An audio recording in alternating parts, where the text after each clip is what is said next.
इस क्वेश्चन में कहा गया है कि consider the situation shown in figure, all the surfaces are frictionless and the string and pulleys are light. और पूछा गया कि find the magnitude of the acceleration of two blocks.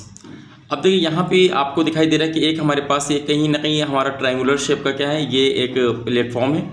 यहाँ पे ऊपर एक हमारी पुली लगी हुई है और उसके बाद ये दोनों देखिए यहाँ पे देख सकते हैं साइड में आपके 2 ब्लॉक हैं और दोनों सेम मास के हैं। ये भी हमारा 1 किलोग्राम का है और ये भी हमारा देखिए 1 किलोग्राम का है। और कहीं ना कहीं देखा जाए तो ये स्ट्रिंग और ये पुली को बोल रहा है कि लाइट है, लेकिन इनका जो मास है वो कुछ भी नहीं है, मासलेस आपको लेना है। तो क्वेश्चन ये आ रहा है कि इन दोनों ब्लॉक का जो एक्सेलरेशन होगा वो कितना होगा। ठीक है, अब सबसे इंपॉर्टेंट चीज़ यहाँ पे क्या है, सबसे इंपॉर्टेंट चीज़ यहाँ पे ये है कि यहाँ पे आप देख सकते हैं कि ये जो ब्लॉक रखा हुआ है इसका देखिए साइड कितना है, वो 3 मीटर का है। और ये देखिए जो ब्लॉक रखा हुआ है इसका साइड कितना देखिए 4 मीटर का है और इसका देखिए बेस कितना वो 5 मीटर का है।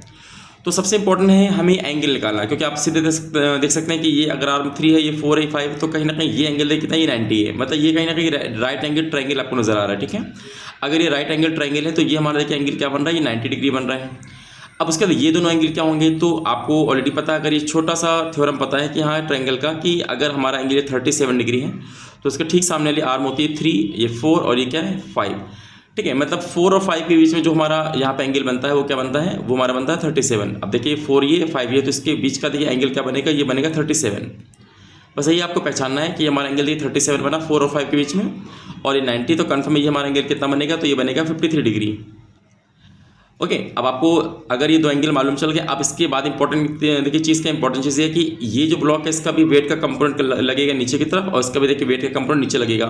तो आपको पता है इसका कंपोनेंट कितना होगा, mg sin थीटा। यहाँ पे m कितना देखिए, m आपका है 1। ठीक है, और g आप अगर 10 मान लेते हैं, यहाँ पर मैं इसको 10 मान लेता हूँ, और mg हो गया sin थीटा यानी कि sin 37। और आप जानते हैं sin 37 की वैल्यू क्या होती है, देखिए यहाँ पे लिखेंगे sin 37। ठीक है, यानी कि 3/5 कह सकते हैं आप, 3/5। हाँ, आपको पूरा लिख लीजिए कि mg sin थीटा या sin 37। तो इसको आप देखेंगे कि हमारा m की वैल्यू, g की वैल्यू और यहाँ पे sin 37 की वैल्यू क्या है कि परपेंडिकुलर बाई हाइपोटेन्यूज 3/5। अब इसको अगर सॉल्व करेंगे तो यहाँ पे आएगा 2, दैट मीन 6 आ जाएगा, 6 न्यूटन। मतलब इसके देखिए नीचे क्या लग रहा है, ये 6 न्यूटन आपको नीचे तरफ फोर्स लगेगा। ऐसे आप यहाँ पे निकाल लीजिए कि इसका भी जो वेट का कंपोनेंट है वो नीचे लगेगा, अगेन mg sin थीटा। तो यहाँ पे देखिए थीटा कितना है, तो 53 डिग्री है। तो यहाँ पे देखेंगे m अगेन यहाँ पे 1 है, g आप 10 यहाँ पे लेंगे। इस बार हमारा देखिए sin 53 कितना होगा, देखिए 53 का मतलब कि 4/5, तो यहाँ लिखेंगे 4/5। तो यहाँ 5 से कट करेंगे तो ये देखिए 8 आ जाएगा, 8 न्यूटन। दैट मीन्स देखिए क्या इंपॉर्टेंट ये कि दोनों के मास भले ही सेम होंगे 1 के, लेकिन यहाँ पे देखिए इसको नीचे खींचने का फोर्स कितना है 8 न्यूटन का, और इसके देखिए नीचे खींचने का फोर्स क्या है 6 न्यूटन का। दैट मीन्स पक्का ये फोर्स बड़ा, तो ये आपका ब्लॉक नीचे की तरफ मूव करेगा, और क्योंकि स्ट्रिंग से कनेक्टेड है तो ये ब्लॉक फिर ऊपर मूव करेगा। तो आप ये दिखा सकते हैं कि ब्लॉक नीचे मूव करेगा और देखिए ब्लॉक हमारा ऊपर मूव करेगा। लेकिन हाँ, ये तो हमने पहचान लिया कि मोशन किस तरफ हो रहा है। दूसरा इंपॉर्टेंट है कि हाँ स्ट्रिंग में क्या होगा, एक टेंशन जनरेट हो जाएगा, और जो कि पूरे में सेम रहेगा, बिकॉज आपकी स्ट्रिंग कैसे मासलेस है। तो यहाँ पे आप इसमें डबल एरो दिखा दीजिए ऐसे।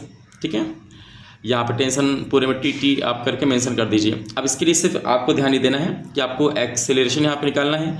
तो या तो डायरेक्टली आप कर सकते हैं कि इससे 8 में से आपको 6 को माइनस कर दीजिए, कितना आएगा देखिए 2 आएगा, है ना। 2 में से आप यहाँ पे दोनों मास को आप डिवाइड कर दिया, सीधे से आप कह सकते हैं कि ए का मतलब नेट फोर्स। ठीक है, अब देखिए नेट फोर्स अपॉन में टोटल मास। अब आप देखिए नेट फोर्स कितना है, इधर आपको लग रहा है 8, इधर कितना लग रहा है 6। तो 6 देखिए इसके कहीं ना कहीं आपको देखिए इधर लग रहा है पक्का है, तो आपको 8 में 6 को माइनस कर दिए तो नेट फोर्स देखिए 2 आ जाएगा, और आपको 1 + 1 कितना हुआ देखिए 2 हो जाएगा। तो आप सॉल्व करेंगे तो हमारा ए की वैल्यू कितनी आ गई देखिए 1 मीटर पर सेकेंड स्क्वायर। ये आपका आंसर आ जाएगा। अगर आपको एक क्वेश्चन बना के सॉल्व करना है तो भी आप बना सकते हैं कि यहाँ पे इसके अगर एफवीडी बनाएंगे तो आपको पता है इधर आपको 8 लग रहा है तो यहाँ पे 8 करेंगे, इसके अपोजिट में क्या टी है तो यहाँ पे आप टी माइनस करेंगे, तो ये आपका नेट फोर्स हो गया बराबर एम ए। आप जानते हैं कि मास इसका 1 है इंटू में ए, यानी कि सिर्फ ए आ जाएगा। ये पहला क्वेश्चन हो गया। ऐसे यहाँ पे इसका देखिए एफवीडी बनाएंगे तो इसमें आपको पता है कि टी हमारा क्योंकि मोशन इस तरफ हो रहा है तो टी में से 6 को माइनस करेंगे, तो टी माइनस का 6 = एम ए अगेन ए।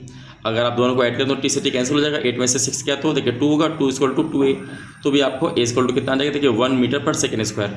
तो अगर आप चाहें तो एक क्वेश्चन बना के यहाँ पे सॉल्व कर सकते हैं, या फिर डायरेक्टली सॉल्व कर सकते हैं कि हाँ a = F net/m। तो आपने नेट फोर्स निकाल के यहाँ पे एक वैल्यू को फाइंड कर लिया।